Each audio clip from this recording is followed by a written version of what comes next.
السلام عليكم، مساء الخير. حنحكوا على شركة أمواج. شركة أمواج من أجمل الشركات اللي عرفتها في حياتي. طبعا ندعم في الشركة هذه سواء كعرق عربي، كأني نحب الإنتاج العربي، وندعم في الصناعات العربية كلها. مش لازم عطور، أي صناعة عربية ندعمها. خصوصا شركة أمواج. شركة أمواج من أفضل الشركات اللي شفتها في حياتي، كتصنيع، كمصممين، كجودة عطور. بصراحة الشركة فخمة فخمة جدا. طبعا حنحكوا على أبك نساء أمواج. نقيموا العطر وحنحكوا على النوتات بتاعتها. العطر بداية شاهي، بداية طبعا بسيطة، تحسها ثانيتين 3 ثواني بس. بعدها يقلب على نوتات أرضية، نوتات باتشولي، نوتات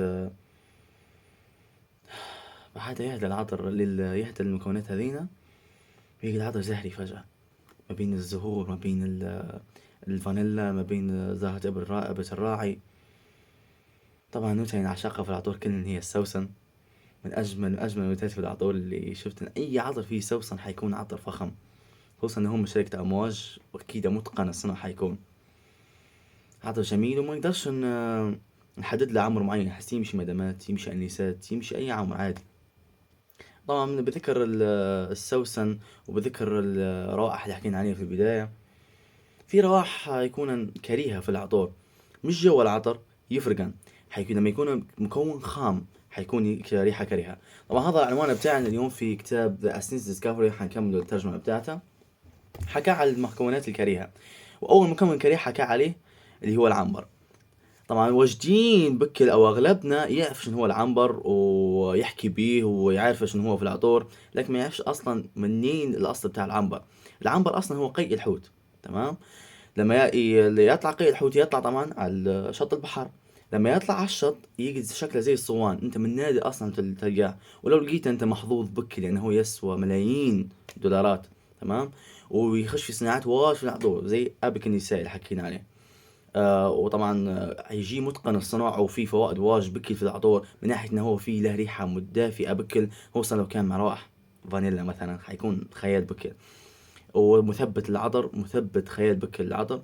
بعدها طبعا قلبوه بمكونات كيميائية حسب يكون التصنيع بتاعه أسرع، ويكون بكميات أكبر، ويكون أقوى، ويكون فوق من هذا كله مثبت أفضل للعطور، ويكون أجمل وأحلى، ويقدروا يتحكموا فيه أكثر. مش لازم يجيك مكون خام، مكون خام التحكم فيه حيكون صعب. وحكى طبعا على قطع الزباد برضه. قطع الزباد من أكثر المكونات الغالية في العطور، من أكثر المكونات اللي شميتها مميزة في العطور. مش كل العطور فيهن قطع الزباد.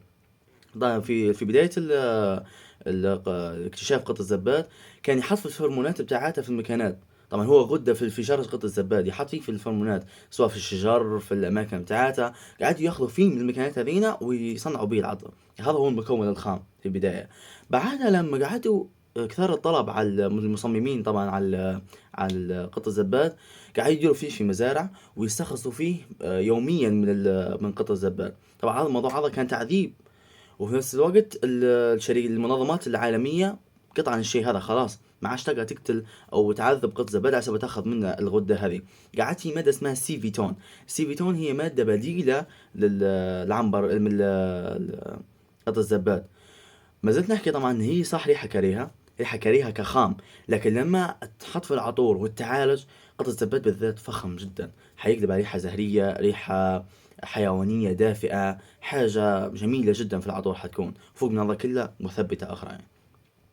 وحكى طبعا على المسك.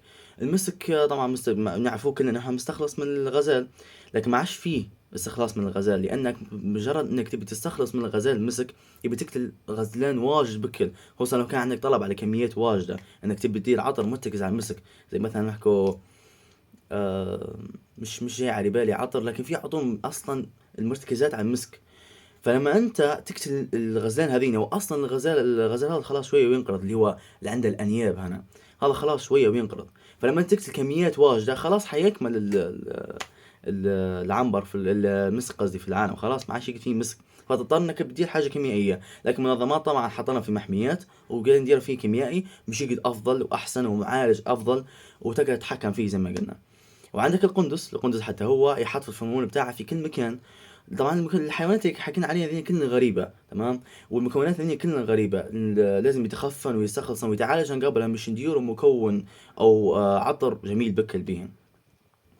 ونحكي طبعا على أكثر الحاجات الغريبة أو المخلوقات الغريبة اللي هو الإنسان.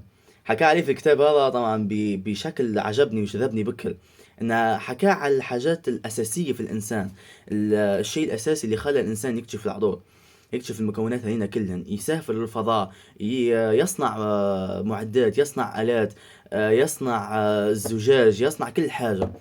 الشيء اللي خلى الإنسان يدير هذا كله ويكتشف الحاجات هنا كلها اللي احنا عارفينه هو الفضول فقط. الفضول هو اللي خلى الإنسان يدير كل شيء، يسافر على سبة، يمشي على سبة شيء معين. زي مثلا أليساندرو اللي حكى عليه الفرنسي، أليساندرو سافر على واجد بكرة على سبة يدير عطر اسمه ميجامار، عطر فخم بكر. تخيلوا انتوا الفضول هو اللي خلاه يدير الشيء هذا كله. فالفضول هو الشيء اللي يخلي الانسان يدير اي شيء اصلا، ويبحث ويتعب ويدير كل حاجة، ويبني الشركات ويصنع الالات ويسافر الفضاء زي ما قلنا. حاجات واجد بك يدير الانسان بسبب الفضول بس.